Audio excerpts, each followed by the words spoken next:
आणि आदित्य ठाकरे बोलतात, थेट जाऊयात कोल्हापुरात। बसवलं गेलं ते सरकार महाराष्ट्राला न्याय देत आहे का, हा सवाल आज मी तुम्हाला विचारायला आलोय। मला वाटलं होतं की स्वतःचं सरकार बसवल्यानंतर, भाजप प्रणित सरकार बसवल्यानंतर महाराष्ट्रात चांगलं काहीतरी होईल, महाराष्ट्राला काहीतरी मोठं मिळेल, महाराष्ट्राच्या पदरात काहीतरी चांगलं पडेल। जो सुवर्ण काळ आपण महाराष्ट्रात आणत होतो त्याच्यापेक्षा अजून काहीतरी चांगलं मिळेल। पण तुम्ही मला सांगा, या महाराष्ट्रात गेल्या 2 वर्षात चांगलं काही झालंय का? असेल तर सांगा मला, झालंय का? जसं गेले 9 वर्ष आपण आपल्या देशामध्ये अच्छे दिन शोधत आहोत, अच्छे दिन आले, अच्छे दिन आले। त्यावेळी काय काय होर्डिंग लावले होते, बहुत हुई महंगाई की मार, अब की बार सरकार बसलं, महागाई कमी झाली आहे, गॅसचे भाव कमी झालेत, सिलेंडरचे भाव कमी झाले की जास्त वाढलेत, गॅस डिझेल पेट्रोल कमी झाले की वाढले? बरोबर नाही? महागाई चारी तरफ पसरलेली आहे, चारी बाजूला महागाई पसरलेली आहे, हाहाकार माजलेला आहे। अच्छे दिन कुठे कोणाच्या खात्यात आलेले नाहीये, 15 लाख कोणाच्या खात्यात आले नाही आले। पण हे सगळं होत असताना एक वेगळं उदाहरण आपण जगाला दाखवत होतो। महाराष्ट्रात महाविकास आघाडी सरकार आपलं बसलं होतं, शिवसेना, काँग्रेस, राष्ट्रवादी काँग्रेस, इतर सगळे आपले मित्रपक्ष, डावे उजवे सगळे एकत्र आलेले आणि महाराष्ट्र हिताचं सरकार आपण ह्या महाराष्ट्रात बसवलेलं होतं। हे सरकार बसल्यानंतर कोविडचा तर काळ आपल्याला माहितीच आहे, भीतीदायक काळ होता। जगाला प्रश्न पडलेला होता की अर्थचक्र सुरू होणार की नाही, जगाला प्रश्न पडला होता की कोविडच्या काळातून आपण वाचणार की नाही। आणि अशा काळामध्ये उद्धव साहेबांनी मशाल पेटवली आणि ती मशाल जगाला दिशा दाखवत होती की कोविड हाताळायचा कसा आणि कोविडमध्ये देखील राज्य पुढे न्यायचं कसं, हे आपले उद्धवसाहेब ठाकरे कुटुंब प्रमुख जगाला दाखवत होते। ह्याचं कौतुक नुसतं महाराष्ट्रात नाही, देश पातळीवर झालं, जागतिक पातळीवर झालं। WHO नावाची जी आरोग्य संस्था आहे, जागतिक स्तरावर जी काम करत असते, त्यांनी देखील आपल्या महाराष्ट्र मॉडेल आणि धारावी मॉडेलचा उल्लेख केला आणि उद्धव साहेबांचं कौतुक केलेलं आहे। ह्याच काळामध्ये, कोविडच्या काळामध्ये प्रत्येक व्यक्तीला वाटत होतं की अरे आपलं कसं होणार, काय होणार, आपलं रोजगाराचं काय होणार, आरोग्याचं काय होणार, शिक्षणाचं काय होणार, राज्याचं काय होणार, देशाचं काय होणार। आणि ह्या भीतीपायी आपण जेव्हा सगळे कोविडच्या काळात घरून काम करत होतो, तेव्हा उद्धव साहेब स्वतः फेसबुक लाईव्हच्या माध्यमातून घरोघरी जायचे आणि सांगायचे की काळजी करू नका, मी आहे, तुमच्यासाठी लढत आहे। बरोबर ना? हे सगळं चालू होतं, डोळ्यासमोर चालू होतं। पण कदाचित भाजपची पोटदुखी हीच होती की कोविडच्या काळात देखील जेव्हा देशाचं वेगळी उदाहरणं येत होते, मग सुरतमध्ये काय झालं आपण पाहिलंय, अहमदाबादमध्ये काय झालं पाहिलंय, उत्तर प्रदेशमध्ये काय झालं पाहिलं आपण। हे सगळं जे देशासमोर चित्र येत होतं, तेव्हा महाराष्ट्रातून एकच चित्र येत होतं की तुम्ही महाराष्ट्रातले असाल किंवा महाराष्ट्रातल्या बाहेरचे असाल, जातपात धर्मपंथ न पाहता तुमची सेवा जर कोणी करत होतं तर उद्धव ठाकरे करत होते, हे जगाने पाहिलेलं आहे।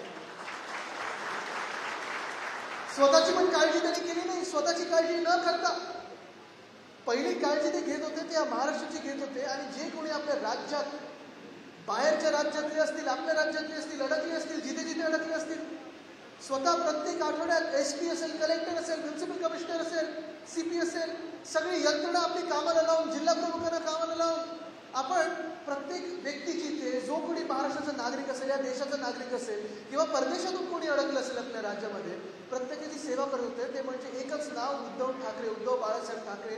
आणि मला अभिमान ह्या गोष्टीचा आहे की आज जे आपल्या शिवसेनेला नाव जोडलं गेलं ते शिवसेना उद्धव बाळासाहेब ठाकरे हे जोडलेलं आहे। ह्याच कोविडच्या काळामध्ये मला आठवतं, कोविडचा काळ सुरू व्हायच्या आधी उद्धव साहेबांनी आपली निवडणूक व्हायच्या आधी एक वचन महाराष्ट्राला दिलं होतं। ते वचन काय होतं की माझ्या शेतकऱ्यांना मी कर्जमुक्त करीन।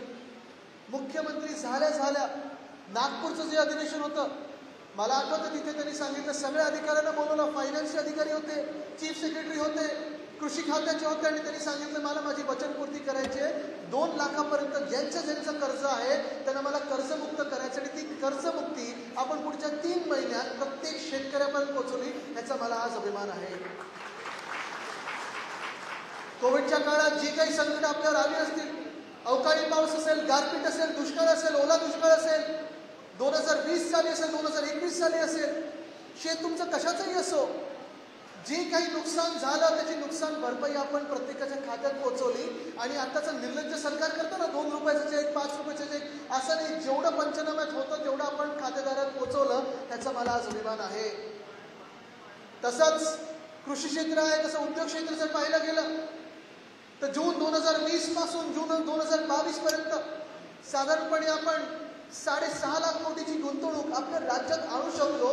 याचं कारण एकच होतं, जगात जे कोणी उद्योजक असतील ते जेव्हा देशाकडे बघायचे, आपल्या देशातल्या सगळ्या राज्यांकडे बघायचे, एकमेव मुख्यमंत्रीचं त्यांना विश्वासू वाटत होते ते म्हणजे उद्धव बाळासाहेब ठाकरेंनी तेच बघून आणि महाराष्ट्र बघून, आपल्या महाराष्ट्राची जनता बघून गुंतवणूक आपल्या राज्यात येत होती.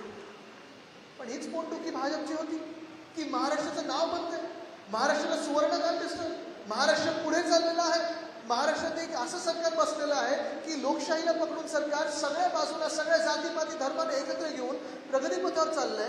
पोटदुखी भाजपची ही होती की अरे महाराष्ट्र मागे का नाही झालं, महाराष्ट्र दंगली कशाने होत, महाराष्ट्रात जाती जाती भांडत का नाहीये, महाराष्ट्रात धर्म भांडत का नाहीये, महाराष्ट्रात जिल्ह्यांमध्ये वाद का नाहीये.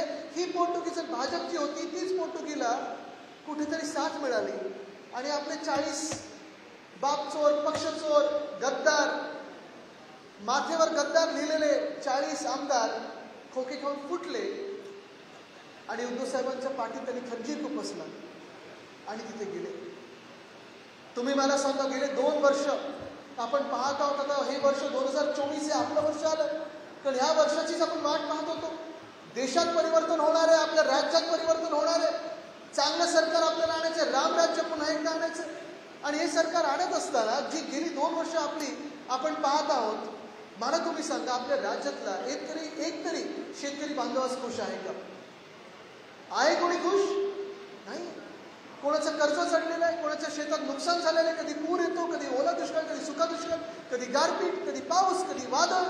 आणि हे सगळं होत असताना आपल्या राज्यात तुम्ही कुठच्याही जिल्ह्यावर जा, कारण मी तिथे प्रत्येक बांधावर गेलेलो आहे, प्रत्येक शेतकरी मला सांगतो की उद्धव ठाकरेंनी जी दिलेली कर्जमुक्ती होती ती माझ्यापर्यंत पोहोचली, उद्धव साहेबांनी जी दिलेली मदत होती, नुकसान भरपाई होती, ती माझ्यापर्यंत पोहोचली. पण हे जे सरकार, खोके सरकार, भाजप प्रणित खोके सरकार बसलेलं आहे, या सरकारकडून आम्हाला 1 सुद्धा रुपया हातात आलेला नाही.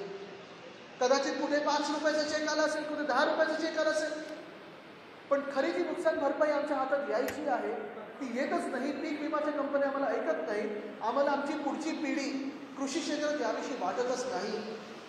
मग मी त्यांना विचारतो, दादा जर तुमची पुढची पिढी म्हणजे माझ्या वयाची तरुण मुलं मुली असतील, 32-33 वर्षाची मुलं मुली असतील, कोणी 20 वर्षाचं असेल, कोणी 25 वर्षाचं असेल, त्याला विचारतो, बाबांनो जर तुम्ही कृषी क्षेत्रात नाही येणार, तुमच्या शेतात नसेल येणार, शेती नसेल करणार तुम्ही, तर पुढचं पाऊल काय मग तुमचं? तर नाही दादा, आम्ही शहराकडे जाऊ, बघू नोकरी कुठची मिळेल का बघू. आज इथे तरुण मुलं मुली किती आले, जरा हात वरती करून दाखवा, 20शीतले आणि 30शीतले. मला तुम्ही सांगा, गेल्या 2 वर्षामध्ये तुम्ही शिकलात ना, सगळं कॉलेज वगैरे झालं तुमचं, नोकरी आहे का? अरे असं कसं नोकरी नाही आहे? 14 मध्ये जेव्हा केंद्रात सरकार बनलं तेव्हा काय सांगितलं होतं, प्रत्येक वर्षी 2 कोटी नोकऱ्या देणार. आले कोणाकडे नोकऱ्या? 2022 पर्यंत प्रधानमंत्री आवास योजना पूर्ण होणार होती, प्रत्येकाला घर मिळणार होतं. मिळालं कोणाला घर? नाही मिळालं. पण जेव्हा शहराकडे आलो तेव्हा विचारतो आम्ही की गेल्या 2 वर्षामध्ये, गेल्या 2.25 वर्षामध्ये असेल, एक तरी नवा उद्योग आपल्या राज्यात आलाय का? तुम्ही मला सांगा. आलाय? वेदांता फॉक्सकॉन कुठे गेला? एअरबस टाटा कुठे गेला? मेडिकल डिव्हाइस पार्क गेला कुठे? बल्ट्रक पार्क गेला कुठे? महानंद दूत गेला कुठे? टेस्लाची फॅक्टरी जाणार कुठे? वर्ल्ड कप फायनल गेली कुठे? 40 गद्दार गेले कुठे? कळलं आता का सगळं गुजरातला जात आहे? त्यांना थँक्यू बोलायला सगळं गुजरातला पाठवलं जात आहे. आज पण व्हायब्रंट गुजरात सुरू आहे. का नाही माझ्या महाराष्ट्रात मॅग्नेटिक महाराष्ट्राचा कार्यक्रम झालेला आहे? का नाही माझ्या महाराष्ट्रामध्ये हे सगळे उद्योजक आणलेले आहेत? ह्याचं कारण एकच आहे की आता हलवायचं इथून जर एकच राहिलं ना, जर ह्यांचं परत खोके सरकार बसलं तर आपलं मंत्रालय पण मुंबईमधून ते गुजरातला हलवल्याशिवाय राहणार नाही. असा सगळं निर्लज्ज प्रकार सुरू आहे. गुजरातवर माझा काही राग नाही, त्याच्याशी काही वैर नाहीये. जे काही गुजरातच्या हक्काचं आहे तिथे गेलंच पाहिजे. जे काही आसामच्या हक्काचं आहे, जे काही मणिपूरसाठी असेल, जे काही तामिळनाडूसाठी असेल, जम्मू काश्मीर लडाखसाठी असेल, दिल्लीसाठी असेल, पंजाबसाठी असेल, कर्नाटकासाठी असेल, जे जे त्यांच्या हक्काचं त्या राज्याला मिळालं पाहिजे. कारण प्रत्येक राज्य जेव्हा प्रगतीपथावर येईल तेव्हा आपला देश पुढे जाईल ही माझी देखील भूमिका आहे. पण माझं दुःख हेच आणि मला राग या गोष्टीचा येतो की जी गोष्ट आपल्या राज्यात 100% येणार होती, हिसकावून धमकून तिथे पाठवली जाते ना गुजरातला, तेव्हा मला राग येतो. कारण हे सगळे तरुण जाणार कुठे हा आज मला प्रश्न विचारायचा आहे. हे तरुण जाणार कुठे? वेदांता फॉक्सकॉन आपल्या पुण्याजवळ तळेगावमध्ये येणार होता. महाराष्ट्रात काय पश्चिम महाराष्ट्रात काय संपूर्ण देशामध्ये 1 लाख मुला मुलींसाठी रोजगार उपलब्ध करून देणार होता. किती? 1 लाख तरुण मुलींसाठी. वेगळ्या वेगळ्या लेवलचे उद्योग असणार होते. कोण इंजिनियर पासून, कोण सॉफ्टवेअर इंजिनियर, कोण आर्टिफिशियल इंटेलिजन्स, कोण काय. पण हे सगळं होत असताना 100% जो उद्योग आपल्या राज्यात येणार होता त्याचसोबत 160 क्लस्टर इंडस्ट्री येणार होत्या. म्हणजे कितीतरी अजून उद्योग आपल्या आणि रोजगार आपल्या राज्यात वाढले असते. मी त्यांच्याशी चर्चा करत होतो. सुभाष देसाई साहेब आपले उद्योग मंत्री त्यांच्याशी चर्चा करत होते. उद्धव साहेबांची एक दोनदा चर्चा झाली होती. जर आपलं महाविकास आघाडीचं सरकार असतं तर 100% वेदांता फॉक्सकॉन आपल्या महाराष्ट्रात आम्ही आणला असता म्हणजे असता.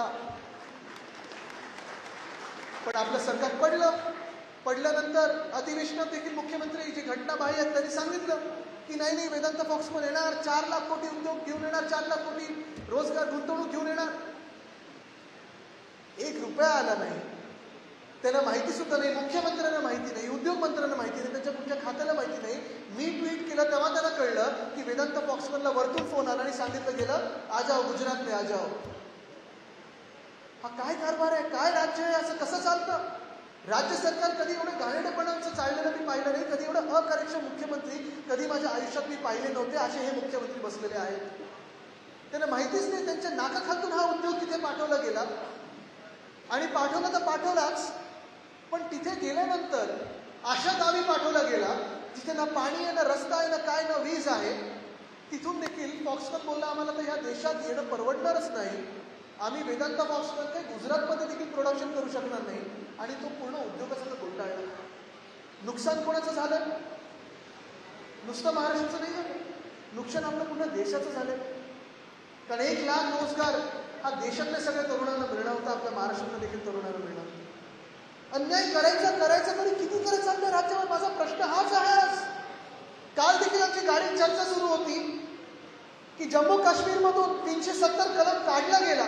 तेव्हा आम्ही देखील आनंद साजरा केला, मोठ्या फटाके लावले, सगळं केलं की चला एक देश, एक न्याय, एक संविधान, हे सगळं झालंच पाहिजे. पण आज मला 5 वर्षांचा प्रश्न पडत आहे की जसं जम्मू काश्मीरवरनं स्पेशल स्टेटस काढला गेला, 370 कलम काढलं गेलं, तसं काही नवं 370 आपल्या महाराष्ट्रावर लावलं आहे का? अन्याय करण्यासाठी एकमेव राज्य ह्या देशभरात असेल तो महाराष्ट्रच का निवडलाय तुम्ही? कितीतरी गोष्टी अशा आहेत जे तयार होऊन पडलेले आहेत पण त्याच्या उद्घाटनासाठी वेळ नाहीये. मुंबई रायगडला जोडणारा ट्रान्स हार्बर लिंक 3 महिने तयार आहे पण उद्घाटनासाठी यांच्या VVIP लोकांकडे वेळ नाहीये. दिघा रेल्वे स्टेशन 8 महिने तयार आहे. हे जे लाईट पंखे चालतात ना तसं तिथे पण सुरू असतात, प्रत्येक रात्री सुरू असतात. विजेचं बिल आपण भरतोय, आपण टॅक्स पेअर म्हणून भरतोय. कॉन्ट्रॅक्टर नेमलेले स्वच्छतेसाठी त्यांचं देखील आपण पगार भरतोय. पण अजून उद्घाटनाची वेळ मिळाली नाहीये. नवी मुंबईची मेट्रो लाईन 5 महिने तयार होती.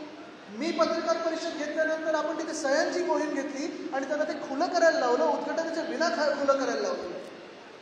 पण राज्य असं चाललेलं आहे की नुसतं अपमान करायचा तो महाराष्ट्राचा करायचा, अन्याय करायचा तो महाराष्ट्रावर करायचा, दुसरं राज्य कुठचं मिळत नाही ना. आत्ता पण बघा अयोध्येमध्ये जे नवं एअरपोर्ट झालेलं आहे त्याचं नामकरण लगेच केलं, महर्षी वाल्मिकी इंटरनॅशनल एअरपोर्ट. आनंद आहे, आम्ही देखील ते साजरं केलं, त्याचं स्वागत करतो. गोव्यामध्ये मोपा एअरपोर्ट जे झालेलं आहे त्याचं नाव मनोहर इंटरनॅशनल एअरपोर्ट या नावाने दिलेलं आहे. म्हणजे तिकडचे त्यांचे ते मुख्यमंत्री होते, भाजपचे कार्यकर्ते होते, मनोहर पर्रिकर साहेब, त्यांच्या नावाने दिलेलं आहे. ठीक आहे, आनंद द्या. पण जेव्हा महाविकास आघाडी सरकार म्हणून छत्रपती संभाजीनगर मधलं जे एअरपोर्ट आहे त्याचं नाव आपण छत्रपती संभाजी महाराज इंटरनॅशनल एअरपोर्ट म्हणून नामकरण केलं, त्याची मान्यता अजून केंद्र सरकारने दिली नाही, याचा मला दुःख आहे. नवी मुंबईमध्ये नवी मुंबई इंटरनॅशनल एअरपोर्टचं नामकरण आपण दिबा पाटील आंतरराष्ट्रीय एअरपोर्ट केलं, ते देखील आपण केंद्र सरकारकडे पाठवले. पण युपीतलं आहे ते मान्य केलं, गोव्यातलं आहे ते मान्य केलं. मग महाराष्ट्रातून आम्ही 2 वर्षापूर्वीचे पाठवलेले, 2 आणि 4 वर्षापूर्वीचे पाठवलेले नव्या एअरपोर्टची नावं आहेत, का तुम्ही त्याला न्याय देत नाही? तुमचा राग महाराष्ट्रावर आहे, तुमचा राग छत्रपती संभाजी महाराजांवर आहे, की नक्की कोणावर हा राग आहे की तुम्ही महाराष्ट्रात अन्याय करत चालत, महाराष्ट्रात अन्याय सतत करत चाललेले आहात? आणि म्हणून हे जे महान्याय इथे लिहिलेला आहे, हा न्याय मी माझ्यासाठी मागायला आलो नाही, शिवसेना उद्धव बाळासाहेब ठाकरे पक्षासाठी मागायला आलो नाही, न्यायाची अपेक्षाच नाहीये. आता 2 वर्ष जे सरकार चालवलेलं आहे, जे घटनाबाहेर सरकार चालवलेलं आहे, ज्या पैशाची उधळपट्टी केलेली आहे, जे भ्रष्टाचार केलेले आहेत, त्याच्यापुढे तर काय न्याय मागायचा, कोणाकडून न्याय मागायचा ह्या देशात, हा प्रश्न पडलेला आहे. कदाचित सुप्रीम कोर्टाकडून न्याय मिळेल तेव्हा मिळेल. आज अध्यक्ष महोदयांच्या निर्णयाकडे आमचं लक्षच नाहीये, कारण त्यांच्याकडे देखील 2 पर्याय समोर आहेत. हा न्याय हा शिवसेना उद्धव बाळासाहेब ठाकरे पक्षासाठी नाहीये. हा न्याय जो मागत आहे मी, हा महाराष्ट्रासाठी मागत आहे, आपल्या देशासाठी मागत आहे, आपल्या संविधानासाठी मागत आहे, आपल्या लोकशाहीसाठी मागत आहे. आज अध्यक्ष जे आहेत राहुल नार्वेकर, आमचेही मित्र होते, ते एकाकडे आपल्या शिवसेनेत होते, नंतर राष्ट्रवादी काँग्रेसमधून लढलेले आहेत, आता भाजपमधून लढलेले आहेत, कदाचित पुढे काँग्रेसमधून पण येतील, माहिती आहे कुठच्या पक्षातून जातील. पण आज त्यांच्या समोर 2 पर्याय जे आहेत ते सरळ आणि सोपे आहेत. एक, जर ते डॉक्टर बाबासाहेब आंबेडकरांनी दिलेलं संविधान मानत असतील आणि त्याप्रमाणे चालले, तर हे 40 गद्दार बाद होणार म्हणजे होणारच.